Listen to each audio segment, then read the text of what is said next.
پھر سن لیں، رسول اللہ صلی اللہ علیہ وسلم نے فرمایا کہ جو بندہ اس حال میں فوت ہوا کہ وہ اللہ تعالیٰ کے ساتھ شرک نہیں کرتا تھا، تو فرمایا کہ وہ بندہ ضرور بے ضرور جنت میں جائے گا۔ اللہ کے ساتھ شرک نہیں کرتا تھا، مومن اور مسلمان ہے، اور شرک بھی نہیں کرتا۔ آپ کہیں گے مولوی صاحب یہ کیا، ابھی مومن مسلمان بھی ہے، شرک بھی کرتا ہے؟ قرآن یہ کہتا ہے بہت سارے ایسے لوگ ہیں وَمَا يُؤْمِنُ أَكْثَرُهُم بِاللَّهِ إِلَّا وَهُم مُشْرِكُونَ، بہت سارے ایسے لوگ بھی ہیں جو ایمان کا دعویٰ بھی کرتے ہیں لیکن ساتھ شرک بھی کرتے ہیں۔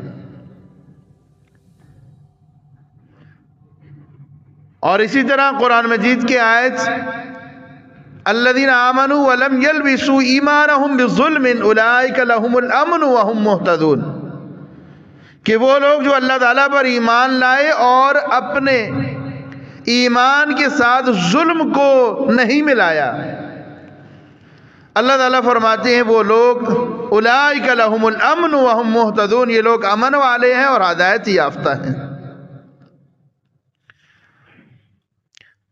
ظلم سے مراد یہاں پہ کیا ہے؟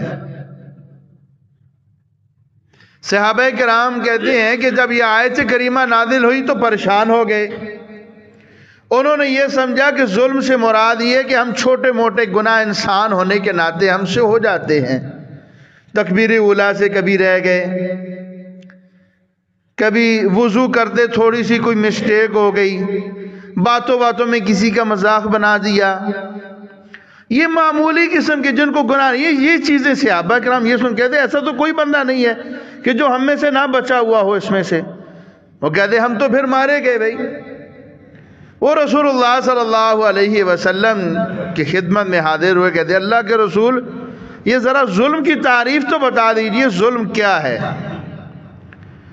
آپ صلی اللہ علیہ وسلم نے فرمایا ظلم سے مراد یہاں پہ شرک ہے، کہ ان الشرک لظلم عظیم، کہ قرآن کی بعض آیات کی تشریح کرتی ہے۔ تو فرمایا کہ رسول اللہ صلی اللہ علیہ وسلم نے اس سے مراد شرک ہے، تو شرک جس نے نہیں کیا، ایمان اور ساتھ شرک نہ کرے تو یہ امن والا ہے۔